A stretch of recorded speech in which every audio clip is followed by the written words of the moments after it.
शिव जी और पार्वती माँ की अमर कथा। जो सुनेगा वह अमर हो जाएगा। पुराणों में कहा जाता है कि एक बार माँ पार्वती ने बड़ी उत्सुकता के साथ बाबा श्री विश्वनाथ देवाधिदेव महादेव से यह प्रश्न किया कि ऐसा क्यों होता है कि आप अजर अमर हैं और मुझे हर जन्म के बाद नए स्वरूप में आकर फिर से वर्षों की कठोर तपस्या के बाद आपको प्राप्त करना होता है। जब मुझे आपको ही प्राप्त करना है तो फिर मेरी यह तपस्या क्यों, मेरी इतनी कठोर परीक्षा क्यों? और आपके कंठ में पड़ी यह परमुंड माता तथा आपके अमर होने का कारण व रहस्य क्या है? महाकाल ने पहले तो माता को यह गूढ़ रहस्य बताना उचित नहीं समझा, परंतु माता की स्त्री हट के आगे उनकी एक न चली। तब तीनों लोक के देव महादेव शिव को माँ पार्वती को अपनी साधना की अमर कथा, जिसे हम अमरत्व की कथा के रूप में जानते हैं, इसी परम पावन अमरनाथ की गुफा में कही। भगवान शंकर ने माँ पार्वती जी से एकांत व गुप्त स्थान पर अमर कथा सुनने को कहा, जिससे कि अमर कथा को कोई भी जीव, व्यक्ति और यहाँ तक कोई पशु पक्षी न सुन ले, क्योंकि जो कोई भी इस अमर कथा को सुन लेता वह अमर हो जाता। इस कारण शिव जी माँ पार्वती को लेकर किसी गुप्त स्थान की ओर चल पड़े। सबसे पहले भगवान भोले ने अपनी सवारी नंदी को पहलगाम पर छोड़ दिया, इसलिए बाबा अमरनाथ की यात्रा पहलगाम से शुरू करने का तात्पर्य या बोध होता है।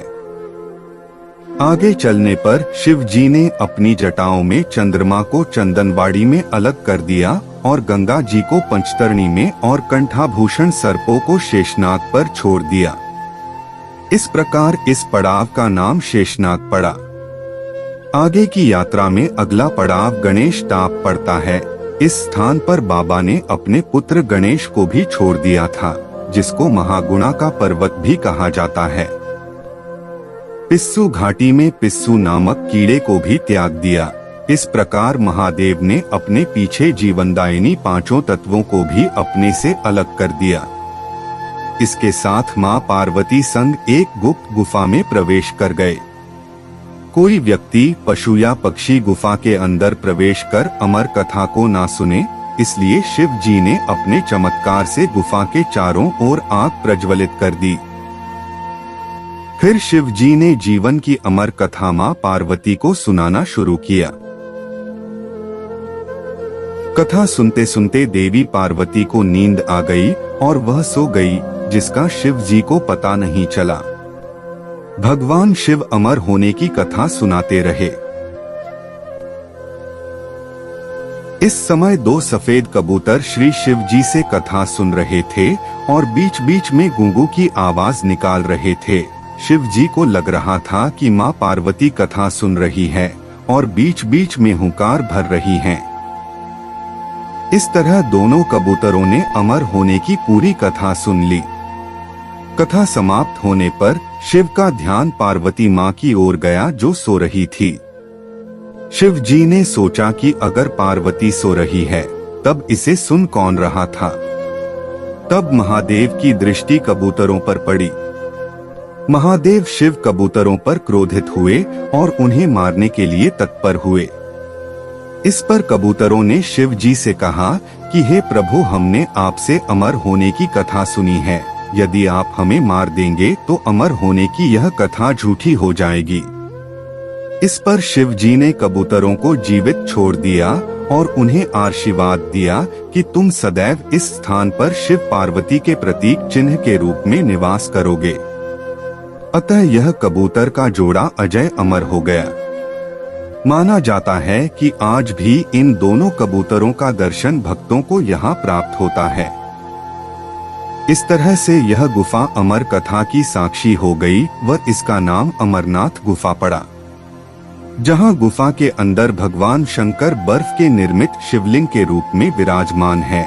पवित्र गुफा में माँ पार्वती के अलावा गणेश के भी अलग से बर्फ से निर्मित प्रतिरूपों के दर्शन किए जा सकते हैं।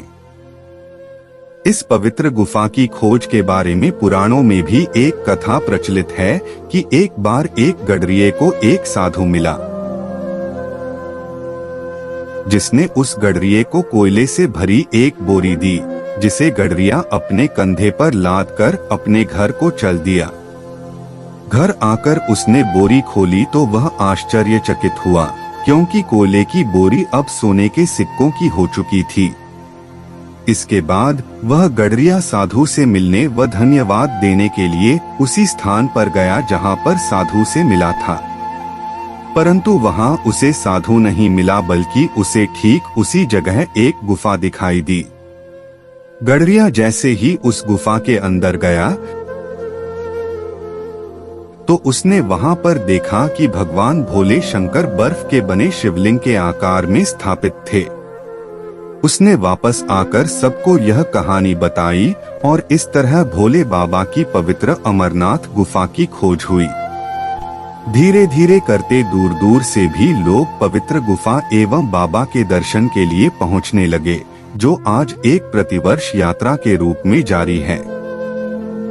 दोस्तों, यह अमर कथा आपको कैसी लगी कमेंट में जरूर बताएं। बाकी अगर आप शिव जी के सच्चे भक्त हैं तो वीडियो को एक लाइक और चैनल को सब्सक्राइब करना बिल्कुल ना भूलें।